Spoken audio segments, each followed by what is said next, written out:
ಕರ್ನಾಟಕ ರಾಜ್ಯ ರೈತ ಸಂಘಕ್ಕೆ ಸರ ಬೆಳಗ್ಗೆಯಿಂದ ಹೋರಾಟ ನಡೆದೈತಿಲ್ರಿ, ಶಾಂತ ಅದೀವಿಲ್ರಿ ನಾವು. ನಿಮ್ಮದೇನು ಅರ್ಜೆಂಟ್ ಐತಿ ಸರ? ಮತ್ತ ಮಾತಾಡಕತ್ತಿಲ್ಲ ವಿಷಯಗಳನ್ರಿ. ಅಲ್ಲ ಇಲ್ಲಿ ಕೇಳ್ರಿ, 31 ಜಿಲ್ಲೆಗಳಿಂದ ಯಾವ್ದಾವ್ದೋ ತಾಲೂಕು ಹಳ್ಳಿಯಿಂದ 6 ತಿಂಗಳ ಸರ್ವೆ ಆಗಿಲ್ಲ, ಇಡೀ ರಾತ್ರಿ ಬಸ್ ಹಿಡ್ಕೊಂಡು ಬಂದಾರ. ನಿಮ್ಗೆ 10 ನಿಮಿಷ ಅರ್ಜೆಂಟ್ ಇದ್ರೆ ಹೋಗ್ಬಿಡ್ರಿ ಇಲ್ಲಿ.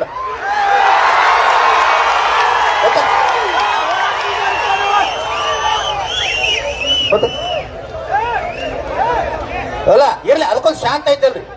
ರಾಜ್ಯ ಅಧ್ಯಕ್ಷರು ಮಾತಾಡಕತ್ತಾರ, ಬಿಡ್ರಿ ಬಿಡ್ರಿ ಅಂದ್ರೆ ಏನರ್ಥದು? ಏ ಪವಾರ್ ಕೊಡು.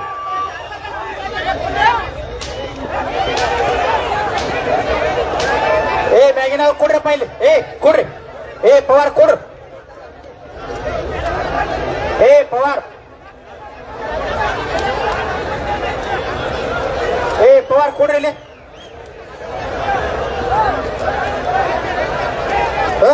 ಕೊಡ್ರಿ ಸರ. ಇಲ್ಲಿ ಕೇಳ್ರಿ, ಸನ್ಮಾನ್ಯ ಮುಖ್ಯಮಂತ್ರಿಗಳು ಮಾತಾಡಕ್ ಅಡ್ಡ ಬಂದ್ರನ ಯಾವ ಅಧಿಕಾರಿ ನಾವು ಬಿಟ್ಟಿಲ್ಲ. ರೈತ ಸಂಘ ಹೋರಾಟ ಐತಿದ. ಇಲ್ಲಿ ಕೇಳ್ರಿ, ನಾವು ಕಮಿಷನರ್ ಸರ್ಗೆ ಯಾಕೆ ಗೌರವ ಕೊಡ್ತೀವಿ ಅಂದ್ರ, ಕುರ್ಚಿ ಹಾಕಿರೋ ಪಾಪ ಅವ್ರು ಕೊಂಡ್ಲಿಲ್ಲ, ನಾವು ನಿಮ್ ಸಮಸ್ಯೆ ನಿಂತು ಕೇಳ್ತೀವಿ ಅಂದ್ರ ಅವ್ರಿಗೆ ಗೌರವ ಅಲ್ಲ. ಇಲ್ಲಿ ಪೊಲೀಸ್ ಅಧಿಕಾರಿಗಳದಾರ. ನಿನ್ನೆ KB ಹೋರಾಟದಾಗ ನೋಡ್ರಿ ಸರ್, ಎಷ್ಟು ಶಾಂತಿ ಹೋರಾಟ ಇತ್ತು ನಮ್ದು, ಎಷ್ಟು ಗೌರವ ಕೊಟ್ಟಿವ್ರ ಅಧಿಕಾರಿಗಳಿಗೆ. ನಮ್ಮ ಅಧ್ಯಕ್ಷರು ಮಾತಾಡತ್ತಾರ, ಬಿಡ್ರಿ ಬಿಡ್ರಿ ಬಿಡ್ರಿ. ಬಿಡಂಗಿಲ್ಲ ತಮ್ಮ, ಏನೋ ಒಂದು ತಾಸು ಮಾತಾಡ್ತೀವಿ ನೋಡು. ಕರ್ನಾಟಕ ರಾಜ್ಯ ರೈತ ಸಂಘ ಹಸಿರು ಸೇನೆ ಹೋರಾಟ ಇದ ಬಹಳ ಗಂಭೀರತೆ ಒಳಗಿರ್ತ ಸರ್. ಇದ ಬಹಳ ಶಿಸ್ತಿದು, ನಮ್ಮದೇ ಆದಂತ ಒಂದು ತತ್ವ ಚಿಂತನೆ ಪದ್ಧತಿ ಇರ್ತದ. ನೀವು ಕೆಲಸ ಮಾಡಿದ್ರೆ ನಾವ್ಯಾಕೆ ಬೀದಾಕೊಂಡಿರ್ತಿದ್ವಿ ಇಲ್ಲಿ?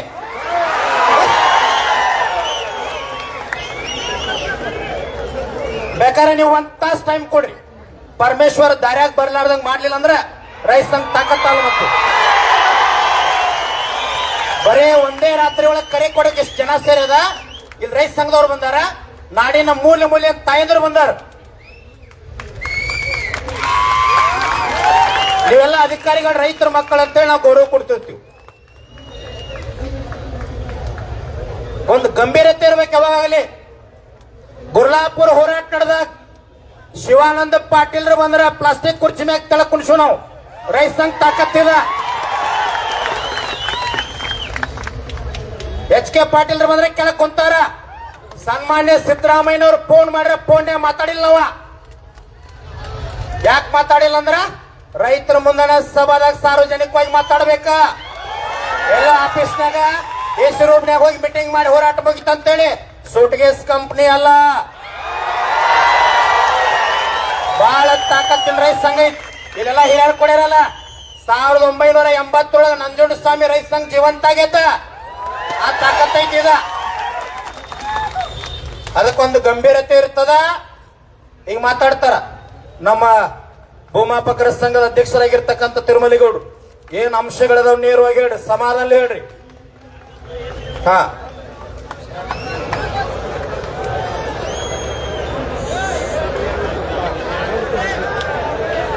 ಎಲ್ಲರಿಗೂ ನಮಸ್ಕಾರ.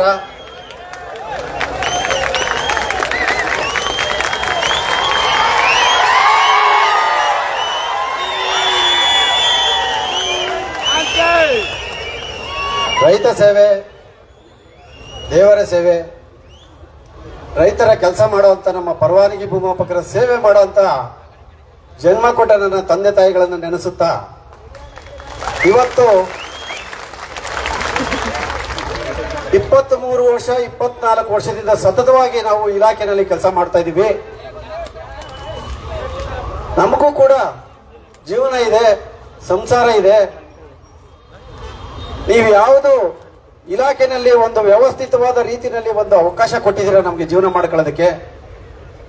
ಒಂದು ಶಿಸ್ತಿದೆ, ಇಲಾಖೆದೇ ಆದ ಒಂದು ಶಿಸ್ತಿದೆ, ಇಲಾಖೆದೇ ಆದ ಒಂದು ತರಬೇತಿ ಇದೆ.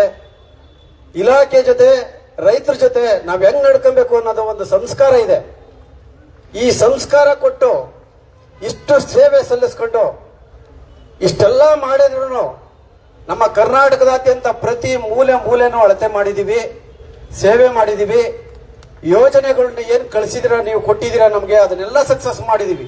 ಇಷ್ಟೂ ಜನ ಏನು ಹಿಡಿದ ಇಡೀ ಕರ್ನಾಟಕದಾದ್ಯಂತ ಕಾಲಿಕ್ಕಿದ್ದೀವಿ. ಅದಕ್ಕೆಲ್ಲದಕ್ಕೂ ನಾವು ಕೇಳ್ತಾ ಇರೋದೇನಂದ್ರೆ, ಏನು ನಮಗೆ ಅವತ್ತು ನೀವು ಸರ್ಕಾರಿ ಭೂಮಾಪಕರಾಗಿ ಏನು ಕೆಲಸ ತಗೊಂಡಿದ್ರೆ ಇವತ್ತು ನಾವು ಯಾವ ಸ್ಥಿತಿಲಿ ಇರ್ತಾ ಇದ್ದೋ, ಆದರೆ ಇವತ್ತು ನಮ್ಮ ಪರವಾನಗಿ ಭೂಮಾಪಕರಾಗಿ ಇವತ್ತು ಕೆಲವೊಂದು ನಿಯಮಗಳನ್ನ ತಿದ್ದುಪಡಿ ಮಾಡಿ ನಮ್ಮನ್ನ ಜೀತದಾಳುಗಳಂತ ಏನು ಮಾಡಿದ್ದೀರಾ, ಈ ಜೀತ ಮುಕ್ತಿ ಮಾಡಿ ನಮಗೆ ಸಮಾನ ಕೆಲಸಕ್ಕೆ ಸಮಾನ ವೇತನ ಅಥವಾ ಒಂದು ಬಾರಿ ವಿಶೇಷ ನೇಮಕಾತಿ ಅಡಿಯಲ್ಲಿ ನಮ್ಮನ್ನ ಸಕ್ರಮಗಳು ಮಾಡಿಕೊಳ್ಳಿ ಅಂತ ನಾವು ಸರ್ಕಾರಕ್ಕೆ ಬೇಡಿಕೆ ಇಟ್ಟಿದ್ವಿ. ಆ ನಿಟ್ಟಿನಲ್ಲಿ ಸುಮಾರು ಸರಿ ನಾವು ಈ ಹೋರಾಟದ ಮುಖಾಂತರ ನಾವು ಬೇಡ್ಕಂತ ಬಂದಿದ್ದೀವಿ. ಯಾವುದೇ ನಾವು ವಿತರಿತವಾಗಿ ನಾವು ಯಾವುದು ಶಿಸ್ತು ಬಿಟ್ಟು ನಾವೇನು ಮಾಡಿಲ್ಲ. ಆದರೂ ಕೂಡ ಎಲ್ಲೋ ನಮಗೆ ಮಲತಾಯಿ ಧೋರಣೆ ಥರ ನಮಗೆ ನಮ್ಮ ವ್ಯವಸ್ಥೆ ನಡೀತಾ ಇದೆ. ಅದು ಇವತ್ತಿಗೆ ಕೊನೆ ಆಗ್ಬಿಡ್ಬೇಕು. ಯಾಕೆಂದ್ರೆ ಈ ನಮ್ಮ ಹೋರಾಟ, ಈ ನಮ್ಮ ಕೆಲಸ, ಇಷ್ಟು ದಿನಗಳಲ್ಲಿ ನಮ್ಮ ಜೀವನನೇ ಕಳ್ಕೊಂಡಿದ್ದೀವಿ. ಎಷ್ಟೋ ನನ್ನ ಬ್ರದರ್ಸು ಕೈ ಕಾಲು ಕಳ್ಕೊಂಡಿದ್ದಾರೆ, ಇದ್ದಾರೆ ಇಲ್ಲಿ ಇದ್ರೊಳಗಡೆ ಎಲ್ಲೋ ಇದ್ದಾರೆ. ಎಷ್ಟೋ ಜೀವನ ಕಳ್ಕೊಂಡಿದ್ದಾರೆ. ಯಾವುದೇ ಭದ್ರತೆ ಇಲ್ಲದೆ ಕೆಲಸ ಮಾಡಿದ್ದೀವಿ. ಯಾವುದಕ್ಕೆ ಅಂದ್ರೆ ಸರ್ಕಾರ ಕೊಟ್ಟಿದೆ, ಇಲಾಖೆ ನಮಗೆ ತಂದೆ ಸಮಾನ ಇದೆ, ನಮಗೊಂದು ಆಶ್ರಯ ಕೊಟ್ಟಿದೆ, ನಮ್ಗೆ ಜೀವನ ಮಾಡಕ್ ಒಂದು ಅವಕಾಶ ಕೊಟ್ಟಿದೆ ಅಂತ. ಆದ್ರೆ ಇಲಾಖೆ ಯಾಕೋ ನಮ್ಮ ಮೇಲೆ ಕನಿಕರ ಕಡಿಮೆ ಆಗಿ ನಾವು ಹೆಚ್ಚಿಗೆ ನಮ್ಮ ತಂದೆ ರೂಪದಲ್ಲಿರುವಂತ ರೈತರನ್ನೇ ನಾವು ಅವ್ರನ್ನ ರೈತರನ್ನೇ ನಾವು ಆಶ್ರಯ ಆಗಿ ನಾವು ಮಾಡ್ಕೊಳ್ತರ ಆಗಿದೆ. ಇವತ್ತು ತಂದೆ ಮಕ್ಕಳು ಸಂಬಂಧ ಇದೆ ರೈತರಿಗೂ ಪರವಾನಗಿ ಭೂಮಾಪಕರಿಗೆ. ಅಚ್ಚಲಿ ಇರಬೇಕಾಗಿತ್ತು, ಒಂದು ಇಲಾಖೆ ತಂದೆ ಸಮಾನವಾಗಿರ್ಬೇಕಾಯ್ತು. ಇಲಾಖೆನಲ್ಲಿ ನಮ್ಗೆ ಯಾಕೋ ಒಂಥರ ಎಲ್ಲೂ ನಮ್ಮನ್ನ ಸ್ಥಿತಿಗತಿನಲ್ಲಿ ಇಟ್ಕೊಂಡಿಲ್ಲ. ಒಂದು ವ್ಯವಸ್ಥಿತವಾದ ಜೀವನ ನಡೆಸೋದಕ್ಕೆ ನಮ್ಮ ಕಡೆನೂ ಗಮನ ಕೊಡಿ ಅನ್ನೋದು ನಮ್ದು ಒತ್ತಾಯ ಆಗಿದೆ. ಎಷ್ಟೋ ಸಾರಿ ಸರ್ಕಾರದ ಮೂಲೆ ಕೊನೆ ಹಂತಕ್ಕೆ ಬಂದು ನಾವು ಫೇಲ್ಯೂರ್ ಆಗಿದ್ದೀವಿ. ಇವತ್ತು ನಾವು ಮಾನ್ಯ ಆಯುಕ್ತರಲ್ಲಿ ತಮ್ಮನಿಗೆ ಬೇಡ್ಕೊಳ್ಳೋದೇನಂತಂದ್ರೆ, ನೀವು ಕಣ್ಣಾರ ನೋಡ್ತಾ ಇದ್ದೀರಾ, ಇಷ್ಟು ಜನ ಇದ್ದೀವಿ, ಇಷ್ಟು ರೈತರಿದ್ದಾರೆ ನೋಡಿ. ಇವ್ರು ನಮ್ಮ ಸ್ನೇಹಿತರು.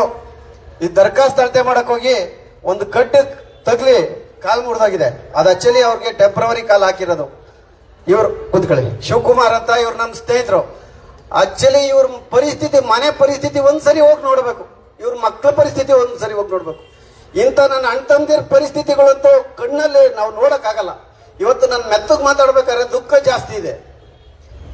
ಯಾಕೆಂದ್ರೆ ಮಾನ್ಯ ಆಯುಕ್ತರು ಹೊಸದಾಗಿ ಬಂದಿದ್ದಾರೆ.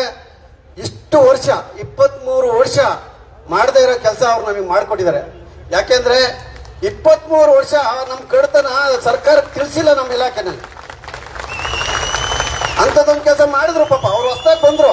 ಆದ್ರೆ ನಮಗೆ ನ್ಯಾಯ ದೊರೆತಿಲ್ಲ. ಸರ್ಕಾರಗಳು ಆ ಕಡೆ ಈ ಕಡೆ ಆಗ್ತಾ ಇದ್ದಾವೆ. ಆದ್ರೆ ನಾವಿವತ್ತು ಮಾನ್ಯರಲ್ಲಿ ವಿನಂತಿ ಮಾಡ್ಕೊಳ್ಳೋದೇನಂತಂದ್ರೆ, ನೀವು ಯಾವ ಕೆಲಸ ಮಾಡಕ್ಕೂ ರೆಡಿ ಇದ್ದೀವಿ. ಈ ಸರ್ಕಾರ ಏನ್ ಕೊಡ್ತದ ಕಣ್ಗುತ್ಕೊಂಡು ಕೆಲಸ ಮಾಡಕ್ ರೆಡಿ ಇದ್ದೀವಿ. ಯಾವುದೇ ಅಳತೆ ಕೊಳ್ಳಿ, ನಮ್ಮಲ್ಲೂ ಏನ್ ಸುಮ್ಮನೆ ಇರೋರಿಲ್ಲ. ಇಂಜಿನಿಯರ್ಸ್ ಇದ್ದಾರೆ, ಡಿಪ್ಲೊಮಾ ಹೋಲ್ಡರ್ಸ್ ಇದ್ದಾರೆ, JOC ಲ್ಯಾಂಡ್ ಸಿಟಿ ಆಗಿರೋರೆ. ಏನ್ ನಾಲೆಡ್ಜ್ ಬೇಕೋ ಅದಿದೆ, ಉಪಯೋಗ ಮಾಡ್ಕೊಳ್ರಿ. ಇವತ್ತು 6,000 ಜನದ ಮಾನವ ಮೌಲ್ಯ ಏನಿಲ್ಲಿದೆ, ಇದನ್ನ ಉಪಯೋಗ ಮಾಡ್ಕೊಂಡು ನಮ್ಮ ರೈತರಿಗೆ ಅನುಕೂಲ ಮಾಡಿಕೊಡ್ರಿ ಅನ್ನೋದಕ್ಕೆ ಅಷ್ಟೇ ಹೋರಾಟ. ಈ ಹೋರಾಟದಲ್ಲಿ ನಾವಿನ್ನ ಏನು ಹೋರಾಟ ಮಾಡಕ್ ಶಕ್ತಿ ಇಲ್ಲ. ಯಾಕೆಂದ್ರೆ ಎಲ್ಲ ಶಕ್ತಿ ಕಳ್ಕೊಂಡಿದೀವಿ. ನಮ್ಗೆ ಅವತ್ತೊಂದ್ ದಿವಸ ನೀವು ಅಧಿಕಾರ ಕೊಟ್ಟಾಗ, ಅವಕಾಶ ಕೊಟ್ಟಾಗ ನಮ್ಗೆ ಯೋಚನೆಗಳಿತ್ತು. ನಮ್ಗೆ ಕೊಟ್ಟ ಅವಕಾಶದಲ್ಲಿ ಏನೆಲ್ಲ ನಮಗೆ ಕೊಟ್ಟ ನಾಲೆಡ್ಜ್ ತರಬೇತಿ ಕೊಟ್ಟಿದ್ರ, ಈ ತರಬೇತಿ ನೀವು ಉಪಯೋಗ ಮಾಡ್ಕೊಂಡು ನಾವು ರೈತರಿಗೆ ಏನು ಅದು ಮಾಡೋಣ, ಇದು ಮಾಡೋಣ, ರೀಸರ್ವೆ ಮಾಡೋಣ, ಬೇರೆ ಬೇರೆ ವಿಧವಾದ ಸರ್ವೆಗಳು ಮಾಡೋಣ, ಒಂದು ದಾಖಲಾತಿನ ನಮ್ಮ ಸರ್ಕಾರಕ್ಕೆ ಕೊಡೋಣ, ಎಲ್ಲ ಕಲ್ಪನೆಗಳು ಇವತ್ತು ಏಜ್ ಕಳ್ಕೊಂಡು ನಮ್ ಮಣ್ಣಾಗಿ ಹೋಗ್ತಾ ಇದ್ದಾರೆ. ಈಗ ಏನ್ ಮಾಡಕ್ ಹೊರಟಿದ್ದೀರಾ ನೀವು? ಬೇರೆ ಯಾವ್ದೋ ಇಲಾಖೆಗೆ ಕೊಟ್ಟು ಅವ್ರಿಗೆ ಹೊಸದಾಗಿ ಟ್ರೈನಿಂಗ್ ಕೊಟ್ಟು ನಮ್ಮನ್ನೆಲ್ಲ ಏನ್ ಮಾಡ್ಬೇಕಂತಿದ್ದೀರಾ? ಇಷ್ಟು ಜನ ಏನ್ ಮಾಡ್ಬೇಕಂತೀರಾ? ಇದರಿಂದ 30-60 ಸಾವಿರ ಜನ ಇದು ಊಟದ ವ್ಯವಸ್ಥೆ ಇದೆ. ದಯಮಾಡಿ ಮಾನ್ಯರಲ್ಲಿ ಕೇಳ್ಕೊಳ್ಳೋದಿಷ್ಟೇ. ಇವತ್ತು ನಮ್ಮ ಪರಿಸ್ಥಿತಿನ ನಾವು ಏನು ಕೇಳ್ಕೊಂಡಿದ್ದೀವಿ. ನಾವು ಸರ್ವೇರ್ ಅಂದ್ರೆ ಏನಾಗಿದೆ ಅಂದ್ರೆ, ಬೇರೆ ಇಲಾಖೆಲಾಗಿರ್ಬೋದು, ಬೇರೆ ಅಧಿಕಾರಿಗಳು ಸರ್ವೇರು ಅವ್ರಿಗೇನು ಗೌರ್ಮೆಂಟ್ ಕೆಲಸ ಸ್ಯಾಲ್ರಿ ಕೊಡ್ತಾರೆ, ಮಾಡ್ತಾರೆ ಅಂತ ಇದ್ರೆ. ಆದ್ರೆ ಇವತ್ತು ನಮ್ಮ ಪರಿಸ್ಥಿತಿನೂ ಅರ್ಥ ಮಾಡ್ಕೊಂಡಿದ್ದೀರಾ. ಓವರಾಲ್ ಎಲ್ಲ ನೀವು ಕೊಟ್ಟರು ನಮ್ಗೆ ತಿಂಗಳಿಗೆ 55ರಿಂದ 6 ಕೋಟಿ ಕೊಡ್ತಾ ಇದ್ದೀರಾ. ಆದ್ರೆ 6 ಕೋಟಿ ತಗೊಂಡು ನಾವು 6,000 ಜನ ಏನ್ ಮಾಡೋಣ? ಇದನ್ನೆಲ್ಲ ನಮ್ಗೆ ಇಷ್ಟು ದಿನ ನಾವು ಬದುಕಿದೀವಿ ಅಂದ್ರೆ ರೈತರು ಕೊಟ್ಟು ಭಿಕ್ಷೆ, ಆ ಭಿಕ್ಷೆಯಿಂದ ಜೀವನ ಮಾಡ್ತಾ ಇದೀವಿ. ಇವತ್ತು ಕೂಡ ಇಷ್ಟು ಅನ್ಯಾಯ ಆಗ್ತಿದ್ರು ನಮಗೆ ರೈತರಿಗೆ ಮೋಸ ಆಗ್ತಾ ಇದೆ, ತೊಂದರೆ ಆಗ್ತಾ ಇದೆ, ನಾವು ಕಣ್ಣಿಂದ ನೋಡಕ್ ಆಗ್ತಿಲ್ಲ. ಅಂತ ಪರಿಸ್ಥಿತಿಯಲ್ಲೂ ನಮ್ಮ ಬೆನ್ನಿಂದ ಇದ್ದಾರೆ ಅಂದ್ರೆ ಇದಕ್ಕಿಂತ ನಮ್ಗೆ ಯಾವುದೋ ದೇವರ ಆಶೀರ್ವಾದ ಬೇಕಾಗಿಲ್ಲ. ಇವತ್ತು ದೇವರ ಆಶೀರ್ವಾದ ಇದೆ. ಜೊತೆಗೆ ಇದನ್ನೆಲ್ಲ ಮನಗಂಡು ಮಾನ್ಯರಲ್ಲಿ ತಮ್ಮನ್ನು ಕೇಳ್ಕೊಳ್ಳೋದೇನೆಂದ್ರೆ, ನಮ್ಗೆಲ್ಲಾ ತರದ ಅವಕಾಶ ಇದೆ ಕಾನೂನಲ್ಲಿ. ಒಂದು ಬಾರಿ ವಿಶೇಷ ನೇಮಕಾತಿ ಅಡಿನಲ್ಲಿ ಇವ್ರನ್ನೆಲ್ಲ ಸಕ್ರಮಗೊಳಿಸ್ಕೋಬಹುದು ಅಂತನೂ ಇದೆ. ಯಾವುದೇ ಸಬು ಬೇಡದಾನೆ 8 ವಾರಗಳಲ್ಲಿ ಇವ್ರನ್ನ ಸರ್ಕಾರಕ್ಕೆ ಸಕ್ರಮ ಮಾಡ್ಕೊಡ್ರಿ ಅಂತನೂ ಇದೆ. ಮಾನವೀಯತೆ ಆಧಾರದಲ್ಲಾದರೂ ನೀವು ಯೋಚನೆ ಮಾಡಿ ಒಂದು ಬಾರಿ ಅವಕಾಶ ಕೊಟ್ರೆ ನಾವು ಕೆಲಸ ಮಾಡೋದ್ರ ಜೊತೆಗೆ ರೈತರ ಸಮಸ್ಯೆನೂ ಬಗೆಹರಿತದೆ. ಇದರಿಂದ ರೈತರು ಸಮಾಧಾನವಾಗಿದ್ರೆ ನಮ್ಮೆಲ್ಲರ ಊಟ ಸಮಾಧಾನವಾಗಿರುತ್ತೆ, ನಮ್ಮ ಆರೋಗ್ಯ ಚೆನ್ನಾಗಿರ್ತದೆ. ಇದನ್ನೆಲ್ಲ ಮನಗಂಡು ನೀವು ಸರ್ಕಾರಕ್ಕೆ ತಿಳಿಸೋ ಮುಖಾಂತರ ಅಥವಾ ನಮ್ಮ ಕಷ್ಟನ ಅರ್ಥ ಮಾಡ್ಕೊಳ್ಳೋದ್ರ ಮುಖಾಂತರ ನಮ್ಮ ಸಮಸ್ಯೆನ ಬಗೆಹರಿಸಿ ಒಂದು ಬಾರಿ ವಿಶೇಷ ನೇಮಕಾತಿ ಅಡಿಯಲ್ಲಿ ನಮ್ಮನ್ನೆಲ್ಲ ತಗೊಂಡು ಈ ಸಮಸ್ಯೆ ಏನಿದೆ ಬಗೆಹರಿಸ್ಕೊಡ್ಬೇಕಂತ ಈ ಮನವಿಯಲ್ಲಿ ನಿಮಗೆ ಕೇಳ್ಕೊತಾ ಇದ್ದೀನಿ ಸರ್.